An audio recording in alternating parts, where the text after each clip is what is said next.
मानस international public school दक्षिणी के प्रांगण में अनुभवात्मक अधिगम विषय पर एक दिवसीय शिक्षक प्रशिक्षण कार्यक्रम का सफल आयोजन किया गया। कार्यक्रम में मानस इंटरनेशनल एजुकेशनल ग्रुप के सभी शाखाओं के शिक्षकगण उपस्थित रहे। कार्यक्रम का उद्देश्य शिक्षकों को आधुनिक, प्रभावी एवं विद्यार्थी केंद्रित शिक्षण पद्धतियों से अवगत कराना रहा। कार्यक्रम का शुभारंभ मानस इंटरनेशनल एजुकेशनल ग्रुप के अध्यक्ष डॉक्टर अरुण कुमार सिन्हा एवं निदेशक निशांत रंजन द्वारा संयुक्त रूप से दीप प्रज्वलित कर किया गया। उद्घाटन सत्र में अपने मुख्य संबोधन में डॉक्टर अरुण कुमार सिन्हा ने कहा कि अनुभवात्मक अधिगम शिक्षा को जीवन से जोड़ने की एक महत्वपूर्ण प्रक्रिया है। उन्होंने कहा कि जब विद्यार्थी सीखने की प्रक्रिया में सक्रिय रूप से भाग लेता है तब ज्ञान केवल जानकारी नहीं रह जाता है, बल्कि अनुभव के रूप में उसके व्यक्तित्व का हिस्सा बन जाता है। उन्होंने कहा कि आज शिक्षा का उद्देश्य केवल पाठ्यक्रम पूरा करना या परीक्षा परिणाम तक सीमित नहीं होना चाहिए। शिक्षक का वास्तविक दायित्व विद्यार्थियों के भीतर सोचने, समझने, प्रश्न करने और समाधान खोजने की क्षमता विकसित करना है। अनुभवात्मक अधिगम बच्चों को स्वयं करके सीखने का अवसर देता है, जिससे उनकी समझ गहरी और स्थायी होती है। आपके चैनल के माध्यम से सम्मानित केंद्रीय माध्यमिक शिक्षा बोर्ड नई दिल्ली ने एक संकल्प लिया है कि दुनिया में शिक्षा के क्षेत्र में भारत को पुनः विश्व शक्ति केंद्र बनाएंगे। इसी के तहत सीबीएसई बोर्ड ने अपने संबद्ध स्कूलों को अनुदेश दिए हैं कि आप अपने अध्यापकों को सीबीएसई के द्वारा अधिकृत रिसोर्स पर्सन से आप प्रशिक्षण करवाएं, प्रशिक्षण दें।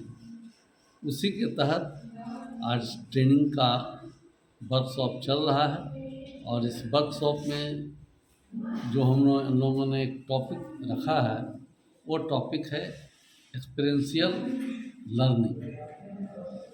इसका मतलब यह होता है कि सिद्धांत के द्वारा नहीं, बारीक प्रयोग कर करके, अवलोकन कर करके कुछ जानने का और सीखने का।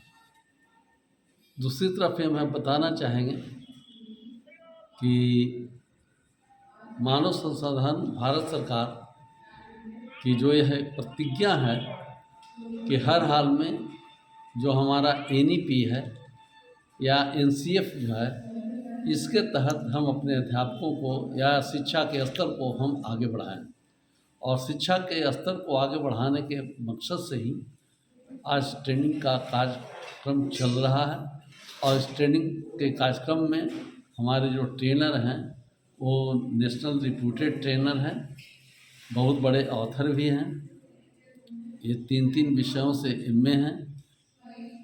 ये लगभग 2 दर्जन के आसपास इन्होंने मैथमेटिक्स का बुक लिखे हैं।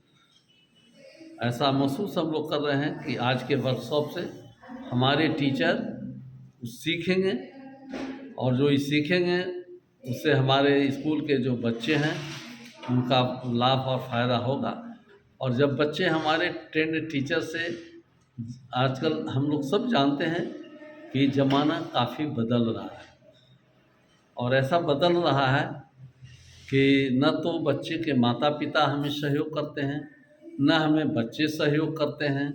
बीच बीच में सीबीएसई का या भारत सरकार का, बिहार सरकार का शिक्षा के मामले में प्रयोग भी होते रहता है। तो हर ढंग से एक अध्यापकों को बहुत बड़ी चुनौती है। उस चुनौती को कैसे हम उन बच्चों में लगाएं ताकि जो बच्चे पढ़ने से दूर भाग रहे हैं, जो बच्चे पढ़ना नहीं चाहते हैं, जो बच्चे स्कूल नहीं आना चाहते हैं, स्कूल भी आकर के सीखना नहीं चाहते हैं, उन बच्चों के लिए यह जो वर्कशॉप है काफ़ी उपयोगी होगा। और इसका उपयोग कर करके निश्चित तौर पर दुनिया में भारत को ज्ञान के क्षेत्र में एक विश्व शक्ति का निर्माण करना चाह रहे हैं। और ऐसे ट्रेनिंग से ही, ऐसे टीचर्स का प्रशिक्षण दे करके ही हम एनईपी को आगे बढ़ाएंगे। बगैर ऐसे ट्रेनिंग के एनईपी का जो सपना है वो अधूरा होगा। धन्यवाद। ठीक। मानस इंटरनेशनल स्कूल में आई। This is a good initiative from the school. वो लोग इनिशिएटिव ले रहे बिकॉज NEP NCF ये सब का मोटो है दैट सबको किताब वाला नॉलेज के साथ बच्चा को एप्लीकेबिलिटी को बढ़ाना। सो एक्सपीरियंस से जो टीचर सीखते हैं वो एक्सपीरियंस से थ्रू रिफ्लेक्शन कंक्लूशन में आओ एंड वो एक्सपीरियंस से जो सीख रहा है वो एक्सपीरियंशियल लर्निंग हम लोग इम्प्लीमेंट करें तो that is very good for the students. So this is ये सिर्फ हैंड्स ऑन नहीं है, हैंड्स ऑन तो है ही, उसके साथ ये माइंड्स ऑन भी है। हाथ से करो, किताब से सीखो एंड ये जो किताब से सीखा एंड हाथ से किया हुआ काम इसको दिमाग पे एंड अंदर में लेकर जाओ, देन उसको अप्लाई करो, then the knowledge becomes complete. Otherwise वो पूरा रोट लर्निंग हो जाएगा। सो ये स्टूडेंट्स के लिए जो होलिस्टिक डेवलपमेंट के लिए, प्रैक्टिकल एप्लीकेशन के लिए और जो नॉलेज है उसको याद रखने के लिए this is the best process that is experiential learning. Ma'am, आजकल के बच्चे जो है वो मोबाइल की ओर ज़्यादा भाग रहे हैं। देखिए मोबाइल हम लोग भी ये जो दे रहे हैं ये भी मोबाइल से रिकॉर्ड हो रहा है। सो ज़िंदगी के साथ टेक्नोलॉजी आ रहा है, टेक्नोलॉजी को हमको एक्सेप्ट करना पड़ेगा, बट रैशनिंग करना ज़रूरी है हम सब लोग के तरफ से, पेरेंट का तरफ से, टीचर्स का तरफ से, कि rationing of the mobile is very much important. That ये मोबाइल हमेशा बच्चा के पास ये जानना चाहिए कि ये mobile is to be use for specific good purpose, not for luxury for the students, and for that purpose parent को पहले सीखना पड़ेगा। कि पेरेंट लोग बच्चे के सोचते हैं कि चलो बच्चा बदमाशी कर रहा है, उसका हाथ में मोबाइल दे दो एक खिलौना की तरह, तो बच्चे एडिक्टेड हो जाते हैं। जब एडिक्शन हम बनाते हैं तब वो हम लोग छुड़वा नहीं सकते। सो पहले से ही बच्चे को दिखाना पड़ेगा कि ये किताब जैसे है, ये रैशनिंग वे में हम लोग को भी रैशनिंग वे में यूज़ करना पड़ेगा, बच्चे को भी only it is to be used as a device for a purpose of education, not for luxury. ठीक, थैंक यू।